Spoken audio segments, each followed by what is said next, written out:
As we gather back in for morning moments with Jesus today in our daily devotion, Mark chapter 11 verses 22 and 23, and the Bible says this, "And Jesus answering says unto them, Have faith in God, for verily I say unto you that whosoever shall say unto this mountain, Be thou removed, and be cast into the sea, and shall not doubt in his heart, but shall believe that those things which he says shall come to pass, he shall have whatsoever he says." We're going to talk about faith a little bit tomorrow, but faith is a learned discipline. It doesn't come naturally, it comes supernaturally. And it comes through experience of trusting God and seeing God fulfill those things in our lives that we trust Him with. But today we're going to talk about the mountain itself.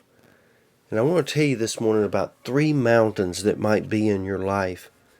And what you have to do is you have to spiritually discern which type of mountain is in your life so that you can go about adequately removing that mountain the way Mark chapter 11 says we can. And the first mountain I want to talk to you about this morning is the self-made mountain. And those are mountains that we have put in our lives ourselves through our own actions, through our own decisions, through our own way of doing things, not following God's way, but trying to do it our way. And what happens is we create obstacles for ourselves. Have you ever said, sometimes I make it harder on myself than I should? We create mountains in our lives sometimes. We get involved in things sometimes that we have no business getting involved in. We go down roads we have no business going down. And before you know it, the mountain, which represents distractions, it represents discouragement, it represents all of those things, they create avenues by which we cannot walk with the Lord and hear from the Lord the way we want to. Those mountains can be removed by just changing our habits, changing our actions. But there's a second mountain and I call it an enemy-placed mountain. And that is a mountain that the enemy, that the devil tries to put in our lives to distract us, to discourage us, to make us give up, to make us quit, to change our attitudes, to change the way we deal with people, to frustrate us, to doubt God. All of those things are placed in our lives to hinder our walk with God.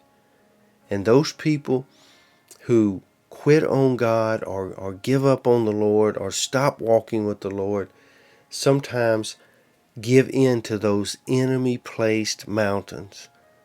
And those have to be trusted with God. You got to press through those. And God shows us how in Mark chapter 11 that we're going to do that over the next couple of days, as we see there's a pattern in Mark chapter 11 verse 22 and following that tells us how to press through those issues.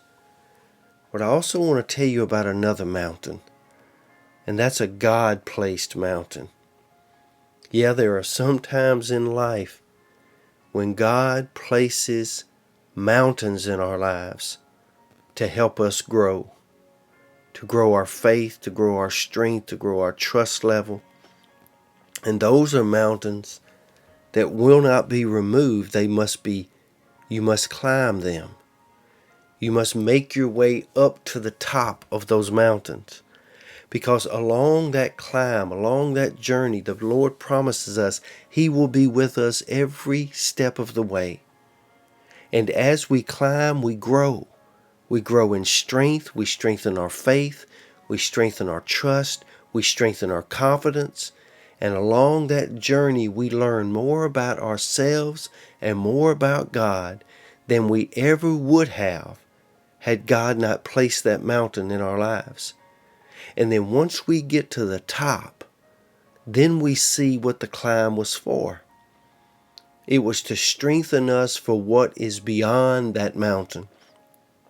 The things in life you cannot see.